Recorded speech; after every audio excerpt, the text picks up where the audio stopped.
Selamat pagi. Kembali bersama saya Parlindungan Sitorus SHMA, Ketua Umum Organisasi Advokat Lawyer dan Legal, yang sekaligus Ketua Umum Organisasi Masyarakat Komunitas Rakyat Anti Korupsi yang disingkat Ormas Kora. Pagi ini saya mau memberikan jawaban atas klarifikasi dari oknum TNI bernama Solikin. Ya, namanya ini saya dapat dari masyarakat setempat. Ya, oknum ini bernama Solikin, katanya dinas di Kodam. Ini dia memberikan video untuk memberikan klarifikasi atas tulisan media pro rakyat terkait dengan limbah. Ya, limbah. Ya, pengelolaan limbah B3 yang diduga B3, pengelolaan limbah B3 di perumahan Bumi Cermai Apsari, Gresik, ya. Ya. Jadi sebenarnya berdasarkan informasi yang saya dapat, ya, pengelolaan limbah ini sudah lama. Saya dapat informasi ini sudah 2 tahun lebih.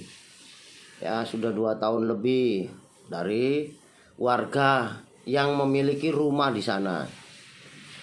Ya. Nah, dalam klarifikasinya di video yang dikirimnya tersebut, ya, yang mana menerangkan inti dari klarifikasi itu, dia menerangkan pertama, ya, bahwa benar ada pengelolaan itu di perumahan Bumi Cermai Apsari, ya. Ini juga diamini oleh Pak RT, Pak RW dan Pak RT. Jadi Pak RT dan Pak RW perumahan tersebut, ya, juga mengamini adanya, ya, pengelolaan yang diduga limbah aluminium itu. Jadi dia malah menerangkan limbah itu bukan limbah timah tapi limbah aluminium, ya, yang dikelola oleh salah seorang warga perumahan itu. Jadi ini malah lebih terang. Nah, ini malah klarifikasinya saya senang, malah lebih jelas. Dengan adanya klarifikasi itu kita tidak menebak-nebak. Jadi jelas ada salah seorang warga, ya, wanita, ya, perempuan yang memiliki usaha dagang. Izin usahanya usaha dagang UD. Ya, memiliki usaha dagang UD. Nah, itulah legalitas dari pengelolaan aluminium. Itu salah satu klarifikasi, inti dari klarifikasinya. Mereka menyatakan isi dari klarifikasi itu benar adanya pengelolaan limbah aluminium itu. Ya, ini diamini oleh Pak RT dan Pak RW, begitu juga Pak Solikin yang katanya diduga oknum tentara berdinas di Kodam. Terus yang kedua, di dalam pengelolaan itu Pak Solikin mengaku dia adalah sebagai pengaman dan pengawas atas kegiatan tersebut. Jadi dia mengakui sebagai pengawas dan pengaman. Ya, sudah 5 tahun. Ya, sudah 5 tahun ada di sana. Terus yang ketiga, mereka mengakui legalitasnya itu berupa SIUP dan TDP, tanda daftar perusahaan. Ya, tidak ada izin untuk mereka tidak menerangkan izin untuk pengelolaan limbahnya. Hanya mereka sampaikan SIUP dan TDP. Terus yang ketiga, klarifikasi yang ketiga, intinya, ya, ada pengelolaannya itu hasilnya itu bukan 10 rit atau hanya cuman 1 rit katanya. Jadi ini klarifikasinya ada, memang hasilnya itu ada, tapi tidak seperti yang dituduhkan 10 rit truk, ya.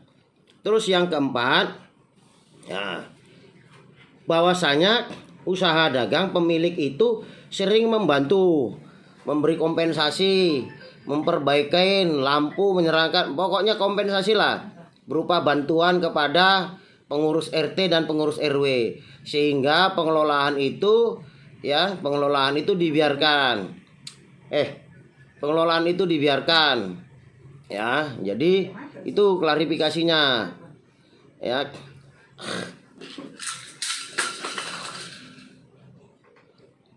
Jadi saya mohon maaf ini agak terganggu ya.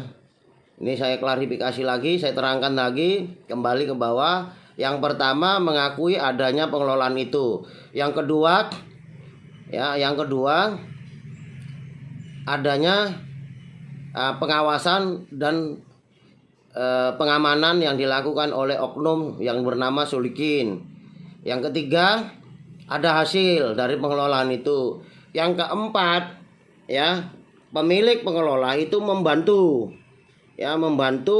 memberikan kompensasi. Ya, sehingga tidak diusir atau dibiarkan, memberikan kompensasi.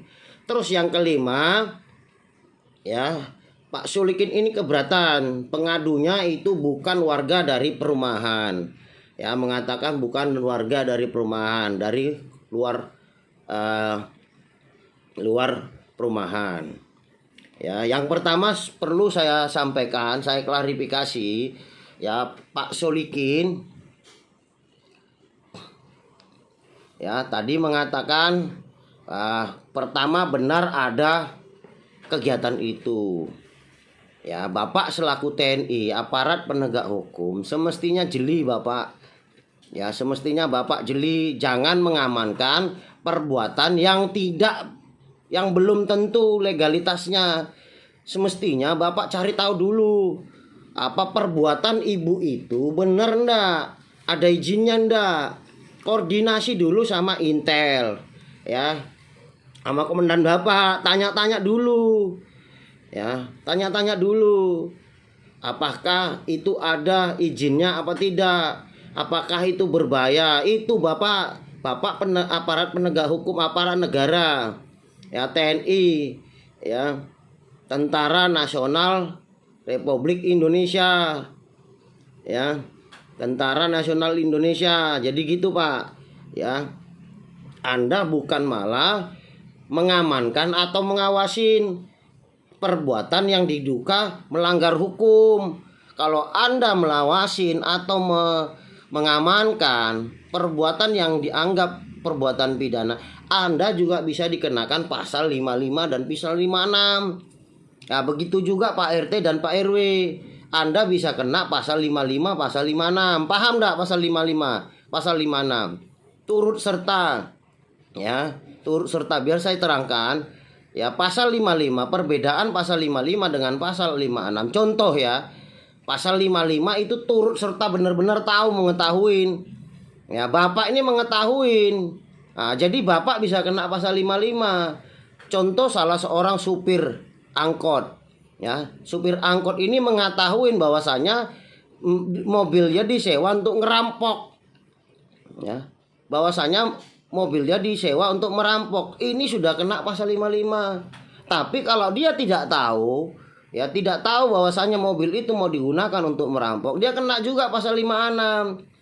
Nah, dari klarifikasi Bapak dan yang didampingi Pak RW, jelas sekali kalian tahu adanya pengelolaan itu, pengelolaan limbah aluminium itu. Jadi Pak RT, Pak RW dan Pak Solikin, oknum TNI ini bisa dikenakan pasal 55 Bapak. Ya, ini bisa kena pasal 55. Terus walaupun ibu itu memberikan kompensasi, itu nggak ada masalah. Ya, itu bukan melepaskan perbuatan pidananya. Walaupun dia memberikan kompensasi, contoh saya ngerampok, terus hasil rampokan saya bagi-bagi kepada rakyat miskin. Ya, kalau ada yang tidak terima dengan saya dilaporkan merampok, saya juga masuk penjara. Saya juga harus mempertanggungjawabkan apa yang saya lakukan. Bukan saya bisa bebas, Bapak, gitu loh. Ya, Bapak aparat negara harus paham. Terlebih perangkat desa, perangkat pemerintahan RT dan RW. Itu harus paham, Pak. Bapak kan ada Babim Kaptimas, polisi kan ada di sana. Koordinasilah sama polisi. Ya, polisi setempat, Babim Kaptimas.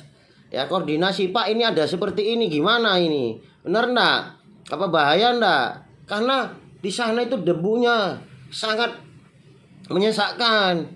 Ya, saya udah lihat debunya itu hitam banget, gitu loh. Debu hasil pengolahan itu, wong orang bertukang saja debunya menyesakkan hidung, apalagi pengelolaan limbah aluminium itu. Asapnya itu kan debu toh. Berbahaya Bapak. Jadi jangan yang berbahaya karena diberikan kompensasi itu ini dibiarkan ya. Anda tolong dibaca Bapak baca Undang-Undang Republik Indonesia Nomor 32 Tahun 2009 tentang perlindungan dan pengelolaan lingkungan hidup ya. Di sana juga nanti ada lampirannya, apa-apa saja yang disebut dengan bahan berbahaya dan beracun atau B3 ya. Limbah B3, limbah bahan berbahaya dan beracun ya. Aluminium itu berbahaya atau beracun enggak? Kan beracun kalau masuk ke tubuh gitu loh ya Pak Solikin ya. Kalau memang Bapak enggak terima ya, Bapak enggak terima, nanti deh kita ketemu di polisi militer atau di Intel. Ini dalam minggu ini saya akan segera membuat pengaduan ke Pangdam Brawijaya. Saya akan adukan persoalan ini ke Pangdam Brawijaya agar Bapak diberikan pendidikan ya, agar Bapak diberikan pendidikan. Oke, Bapak dan Pak RT sama Pak RW telah menyatakan, membuat pernyataan bahwasanya ya limbah itu pindah ya, pengelolaan limbah itu pindah kemanapun itu tetap namanya nggak bener ya. Saya mau ditutup ya, karena itu salah, perbuatan itu salah ya. Pindah kemana? Pindah ke Jombang, tetap legalnya nggak ada, tetap izinnya nggak ada ya, tetap ya. Jadi pindah kemanapun itu perbuatan salah. Contoh prostitusi, seandainya ada tempat Bapak prostitusi terus dipermasalahkan, terus Bapak pindah tempat prostitusinya, kan sama saja ya, sama saja enggak? Jadi memang harus ditutup gitu loh ya. Jangan dipindah, diobrak di sini, dipindah di sebelah sana, dipindah. Cari perizinannya. Saya bukan tidak mau, bukan melarang untuk melakukan usaha itu, cuman urusin perizinannya ya, urusin perizinannya kan bahaya gitu loh, agar ada pengawasan dari pemerintah gitu loh. Itu manfaatnya perizinan itu. Jadi bukan cuman hanya perizinan semata, ada pengawasan, ada koordinasinya kepada pemerintah ya. Gitu Bapak ya.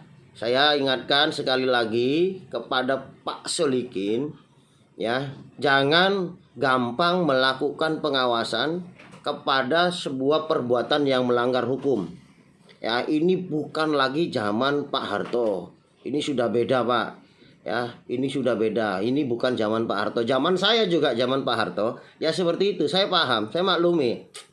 Saya ini Bintara angkatan 92 ya, jadi saya paham bagaimana zamannya Pak Harto. Jadi Pak Solikin, saya ingatkan berhati-hati dalam melaksanakan. Jangan karena tergiur dengan kompensasi Bapak melakukan atau mengawasin atau membela yang salah ya. Saya ingatkan seperti itu Pak Solikin ya. Nanti kita ketemu di kantor Kodim atau Kodam ya. Sebentar lagi saya akan membuat pengaduan untuk terkait Bapak. Terima kasih, agar jelas Pak, agar jelas. Nah, saya tidak ada dendam sama Bapak dan saya tidak kenal dengan Bapak. Jadi saya hanya ingin memberikan pelajaran atau peringatan kepada Bapak agar Bapak memahami, tidak sembrono lagi. Ya, terima kasih, semoga bermanfaat. Selamat pagi.